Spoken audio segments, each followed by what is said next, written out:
Making sense of upcoming political reform package. Sentencing over killing of Iraqi civilians by Blackwater security guards. And Nigeria marks 1-year anniversary of schoolgirls kidnapping.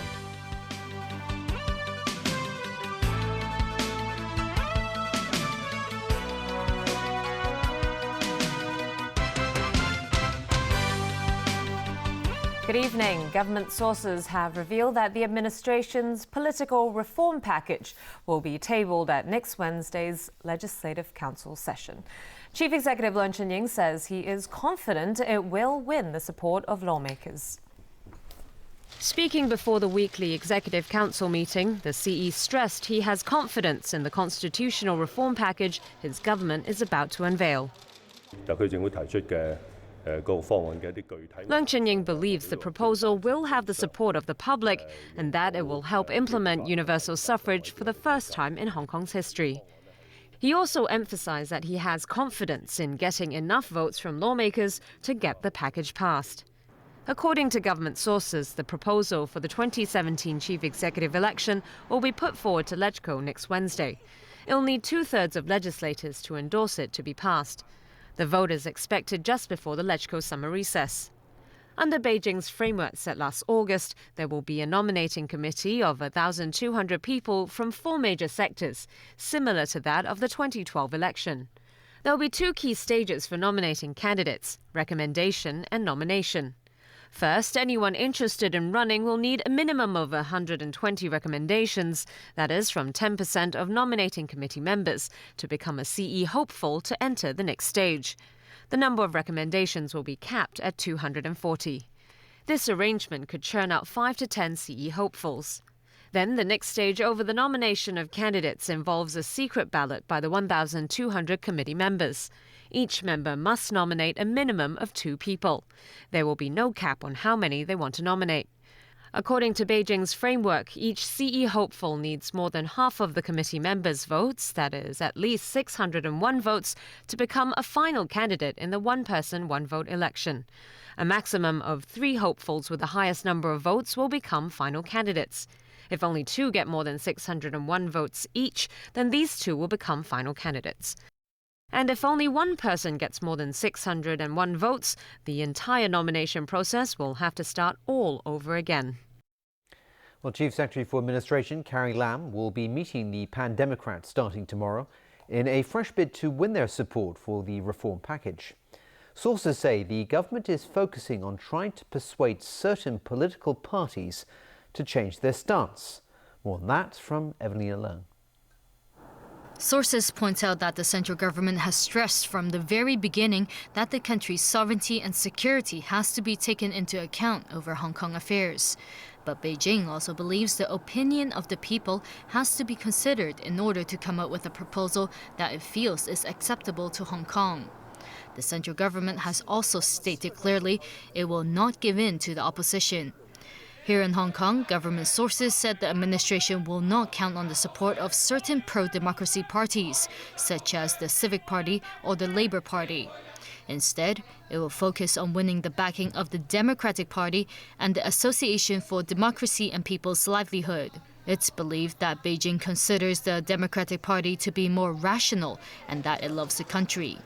Sources also say Beijing feels that other pan-democrats could be influenced by the Democratic Party. But Democratic Party Chairwoman Emily Lau, who is meeting with the Chief Secretary for Administration tomorrow, was talking tough today. Lau said her party has stressed all along that it will not accept any proposal that doesn't offer what it calls a genuine choice to Hong Kong people. So given this background, it is very startling to hear administration sources coming out to say they are quite optimistic that they've got the support of the Democratic Party and other members to help them to get the package passed. The Civic Party accused the government of trying to divide the pan-democrats. Across the political spectrum, the pro-establishment camp accused the Pan Democrats of using public opinion as an excuse to achieve their own goals.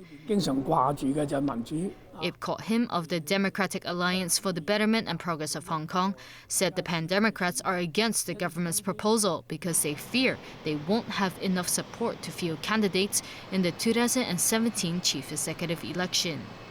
Evelyn Lang, TVB News. To other news now, mainland authorities have released 5 female activists whose detentions for more than a month sparked an international outcry. Foreign Ministry spokesman Hong Lei confirmed today they were released on bail. He said the matter was dealt with in accordance with Chinese law. A lawyer for one of the activists says they were freed under a form of conditional release that keeps the investigation open for another year and allows formal charges to be brought later. The activists were known for their colourful protests to denounce spousal abuse and domestic violence. A court has issued an injunction ordering 2 nuclear reactors in western Japan to stay offline.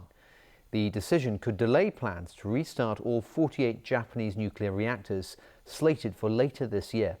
Kansai Electric Power Company is now barred from restarting 2 reactors at the Takahama plant in Fukui Prefecture. Local residents had requested the injunction. They're worried a massive quake exceeding the facility's current quake-proof standards could trigger a nuclear meltdown like the Fukushima crisis in 2011. Over at the Fukushima Daiichi nuclear power plant, operators are making use of a radiation-proof robot. It's designed to record video to allow them to investigate leaks and help troubleshoot other problems. A U.S. federal judge has sentenced 4 former Blackwater security guards to lengthy prison terms over the 2007 massacre of 14 unarmed Iraqis. The case exposed a dark chapter of the U.S. war in Iraq that tested relations between the 2 countries. James Aitken reports. The carnage in a crowded Baghdad traffic roundabout sparked international outrage over the use of private security guards in a war zone. It happened in 2007 as a heavily armed Blackwater convoy was trying to clear a path for U.S. diplomats. In the confusion, the guards suddenly opened fire with machine guns and grenade launchers on unarmed Iraqi civilians, including women and children. 14 people were killed and 17 others were injured. The 4 men were convicted on various charges in October. In court yesterday, a U.S. district judge sentenced Nicholas Slatton, who witnesses said was the first to fire, to life in prison on a charge of first-degree murder. The other 3 former Blackwater guards were sentenced to 30 years each. Prosecutors had asked for even harsher sentences, but defense attorneys say the mandatory minimum sentences that went along with the charges amount to vindictive prosecution, and they will appeal. A mandatory minimum count that carried with it 30 years in prison for using government-issued weapons in a war zone. We found that charge unconscionable. Family members of the convicted men say it's clear they were selected as scapegoats. Thank you. At any other point in history, these men would be held up as heroes, but instead they're being imprisoned to what amounts to life sentences for defending themselves and their teammates in the most dangerous place on earth. The U.S. Attorney's Office said the case shows that violations of U.S. law will be investigated no matter where they occur in order to bring justice to innocent victims. Blackwater has since been sold and renamed several times. It is now based in Northern Virginia under the name Academy. James Aitken, TVB News. U.S. Senator Marco Rubio has launched his 2016 White House bid. The move by the Florida Republican comes just a day after Hillary Clinton announced she wants to become the Democratic Party's nominee. This election is a generational choice about what kind of country we will be. Now, just yesterday, a leader from yesterday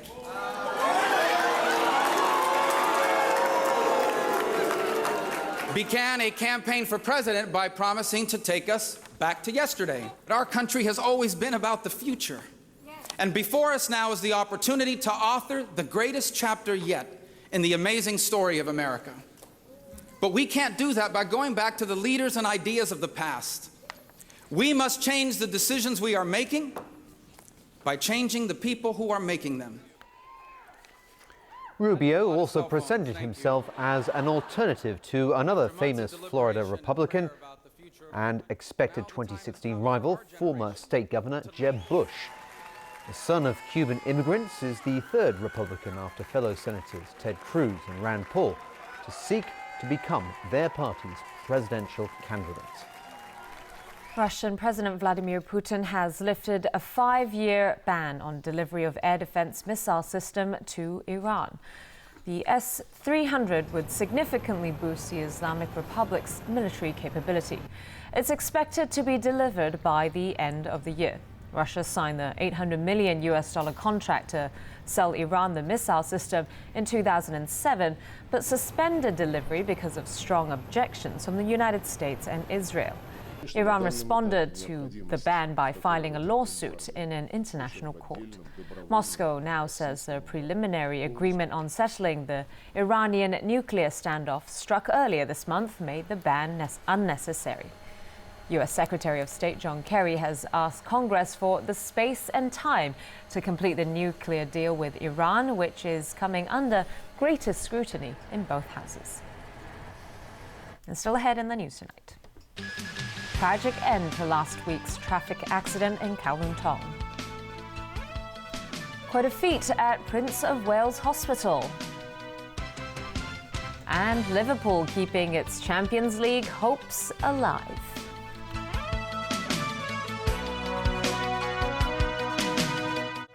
Around the globe every year, the tiger sees a race to feed in a short season of plenty before the savage winter closes in. There are winners and losers. Tonight, Wildest Arctic at 9:30 on Pearl Spectacular. Canned food is more cheaper than getting fresh food. And is that why you're all so slim? You are very fit. What foods is it that people love? Easy food. Find out which country's diet is the healthiest. Thursday, World's Best Diet at 9:30 on Pearl.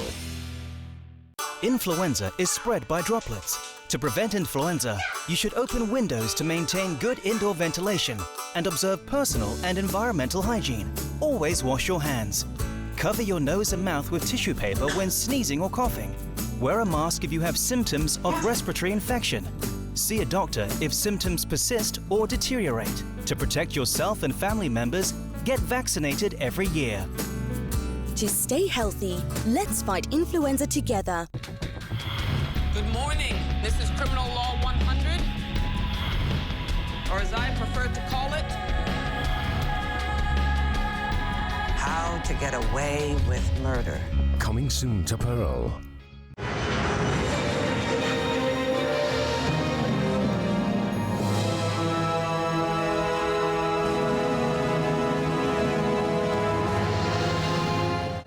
The time now is 7:43.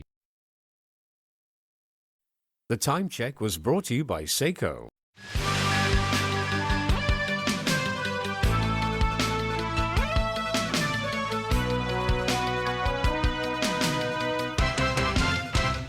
And we're back tonight with more international news. Nigerians have taken to the streets to demand the return of more than 200 schoolgirls who were kidnapped by Boko Haram militants a year ago.